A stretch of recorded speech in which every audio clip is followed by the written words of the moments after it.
Don't install that LS engine unless you do it like this. In this video, I'm going to tell you the 10 critical steps you must do for an LS installation conversion to work right. I will also discuss general price points for the components discussed. But first, buying the right car is where it starts. Comment request checklist below and I'll send you my free checklist and buying guide to help you avoid the pitfalls and mistakes of buying a classic car. So when we're talking LS engines, one of the things is what motor am I going to run and where am I going to get it, right? You can either get a brand new crate motor, like this one from GM, or you can get a junkyard engine. I usually prefer to run a brand new crate motor anytime I can. Just gonna be the best possible scenario.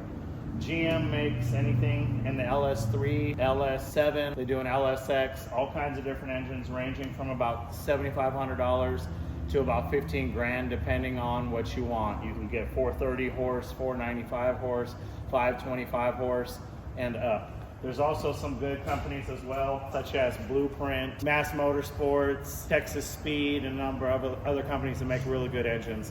If you're a horsepower junkie and you want to get north of 1,000 horsepower, you better be ready to spend about 30 grand though, and you can get something from either Nelson Racing Engines or something from Wegner. If you get a junkyard engine, how do you know if you're going to trust it, right? It's kind of a roll of the dice. Remember, these engines have been around. The LS1 came out in 1998, so that's over 25 years ago. What kind of power do you want? These a lot of times started at 350 horse or 400 horse in an LS2, LS3.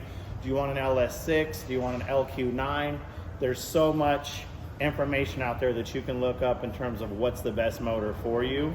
But anytime I get a used motor, I like to get like an LS3, something newer, right? An LQ9 that might be out of like a truck. So I just want to make sure that I'm trusting the buyer that I'm getting it from. A lot of junkyards, you can get a used motor from a couple grand up to like 9 grand with a motor and transmission, but you probably get what you pay for, right? If you get it from a trusted party, you probably get a warranty. If you get a used motor off of Craigslist or something, it's buyer beware. So just keep that in mind as you get into picking your motor for your project. I just know that if I'm doing this in my car, I don't want some 100,000, 200,000 mile tired engine. To that end, if you get a junkyard motor, you can also go through, and it's pretty easy to do a cam upgrade in these things. You can certainly buy bolt-ons.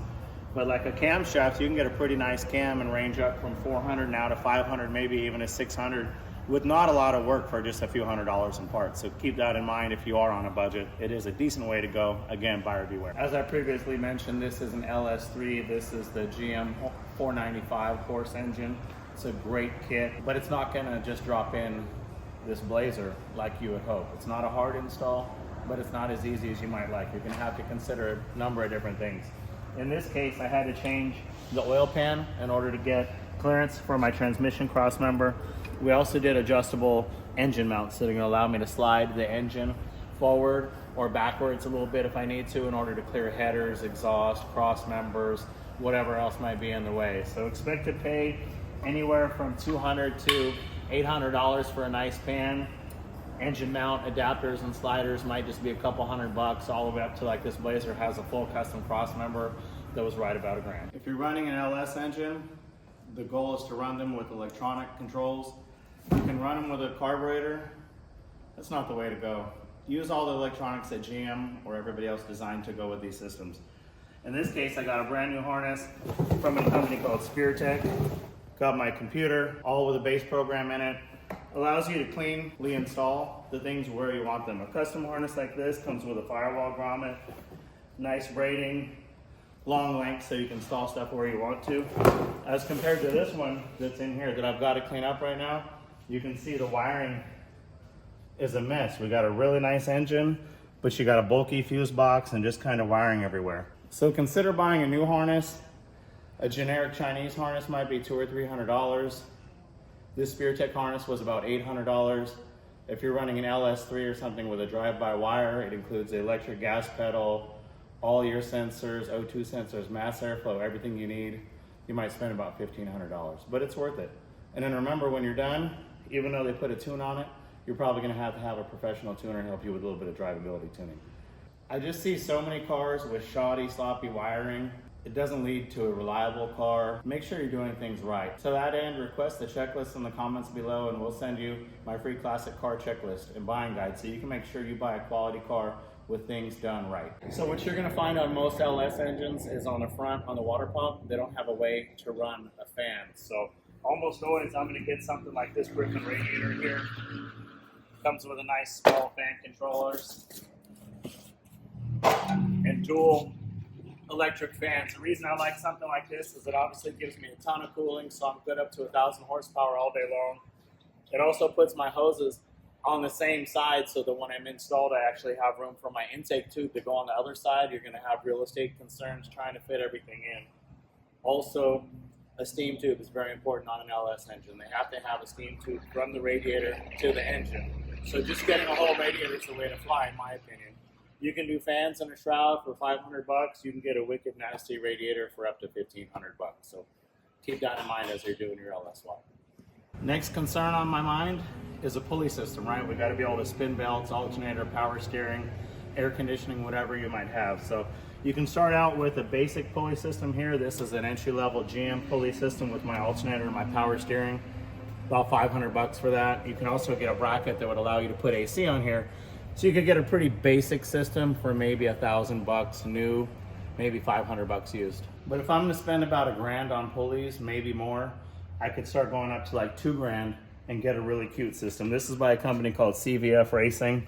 This is in a bright finish. I've got alternator, power steering, AC, 8-rib system, everything you possibly could want. So check out a system like this. You could be as little as $1,500 up to about $3,000, but it gives you the look you might want, can spin whatever RPMs you want, and it's a done deal. So now we've got pulleys, we've got our motor, we've got our mounts, we're in the car, we've got our radiator.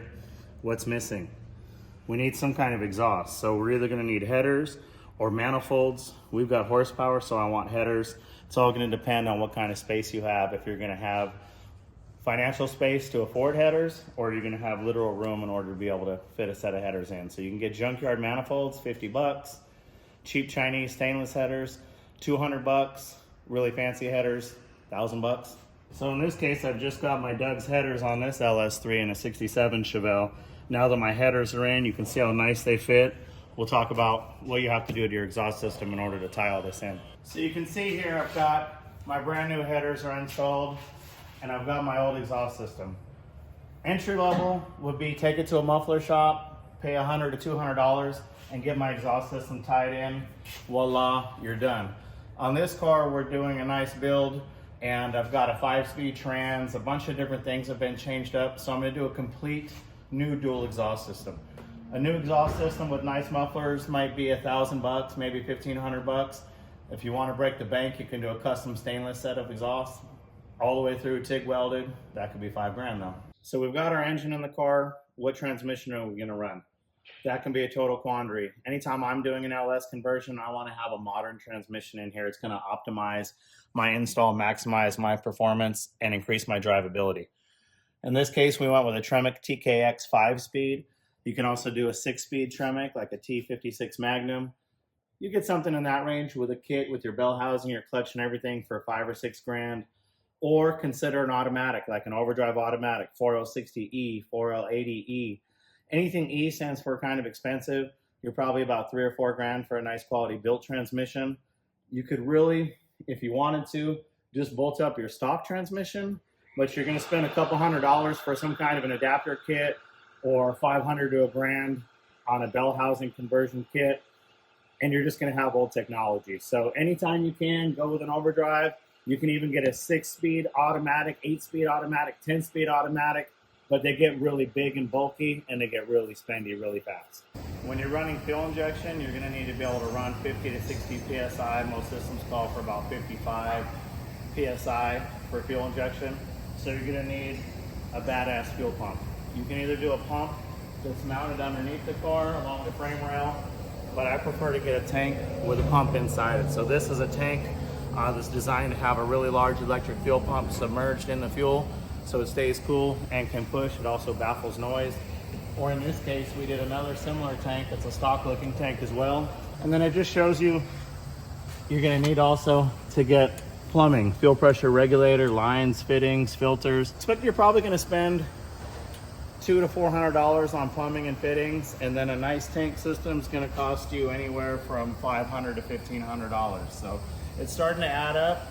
All these things are kind of expensive, but they're worth it. So if you do it right, you're going to have a really happy, reliable, successful LS conversion.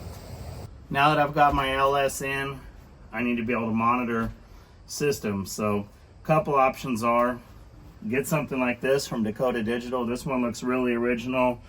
It's got a brain, you can wire in all your inputs. It'll actually communicate directly with an LS. There's different ways you can do what's called a BIM adapter. If you don't do that, you could try to wire in all your stock gauges. You'll have to get gauge adapters, port adapters, make sure your transmission can even turn a speedometer. These are all different concerns. So you might spend $50 to $100 just getting your original gauges hooked up, or maybe consider spending $1,000 to $1,500 on something sweet like this stuff from Dakota Digital. Don't forget that you're going to have a lot of different accessories you're going to have to purchase, probably to the tune of hundreds of dollars, maybe to the tune of $1,000. You're going to need some kind of a cold intake tube with your air filter assembly. You're going to need hoses, you're going to need fluids, all kinds of different things you're going to need. You're going to have to shorten and balance the drive shaft. You might have to modify your shifter. You might need a different transmission cross member. So just realize that each and every one of these little things that makes everything look nicer is another expense. But again, I'm not talking about doing this the cheapest way possible. I'm just talking about doing it right. When you're doing your LS swap, we just set this motor in here, but it's a great chance for you to clean up the engine bay, modify the firewall if you see fit.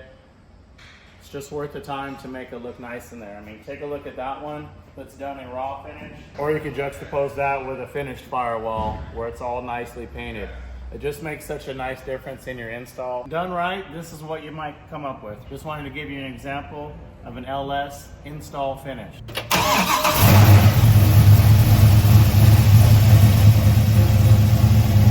I just reached in the window right there and fired it right up.